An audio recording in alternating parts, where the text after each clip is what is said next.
Bienvenue sur For Change, nous sommes toujours au sommet du patrimoine et de la performance et nous allons tenter de comprendre ensemble comment des systèmes de notation peuvent aider les professionnels de la gestion de patrimoine à faire leur sélection dans les différents supports d'investissement. Et pour cela, nous avons le plaisir de recevoir Christophe Tardy. Bonjour Christophe Tardy. Bonjour Nicolas. Merci d'être avec nous. Vous êtes directeur général de Morningstar France et Benelux. Morningstar, je pense que tous les gens qui nous suivent connaissent ces classements, ces systèmes de notation.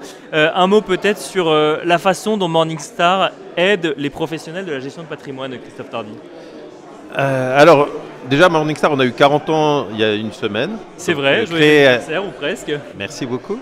Créé il y a 40 ans à Chicago et maintenant c'est une grosse société puisqu'on est près de 12 000 personnes. Et comment on aide les professionnels de la gestion de patrimoine?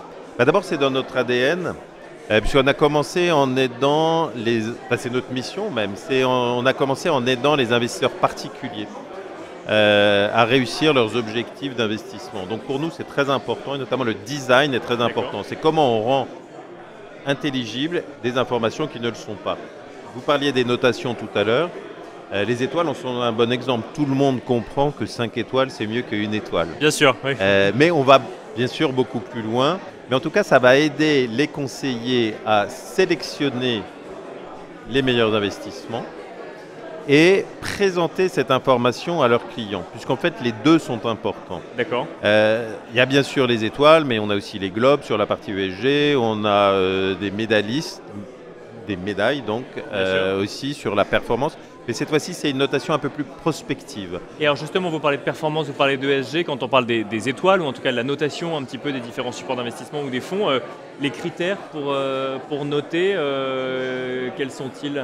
Alors, ça dépend de la notation. Il y a bien sûr de la performance, mais on va l'ajuster du risque.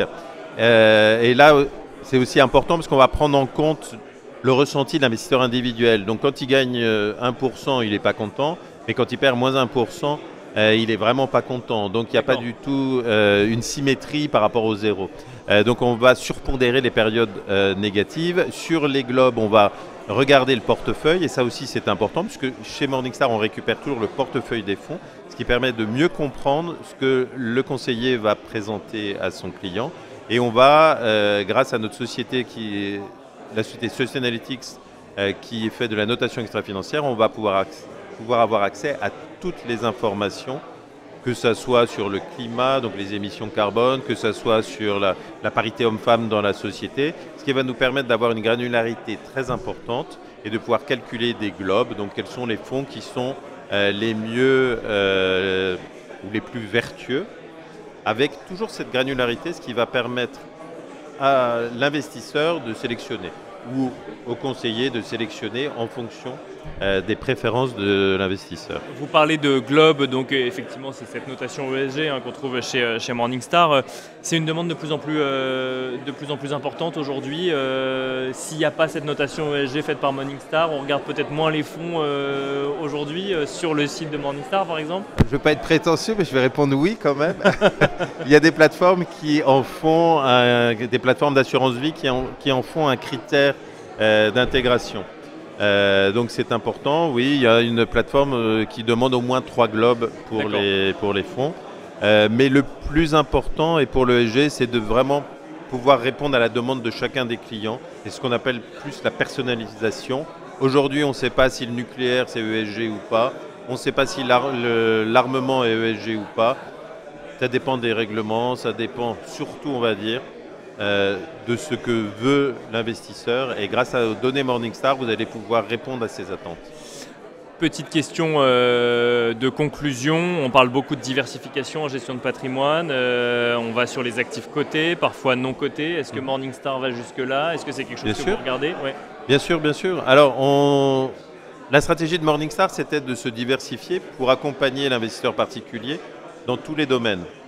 Donc on suit les fonds, bien sûr, c'est là où on est le plus connu. On a de la recherche action aussi, qui marche très bien.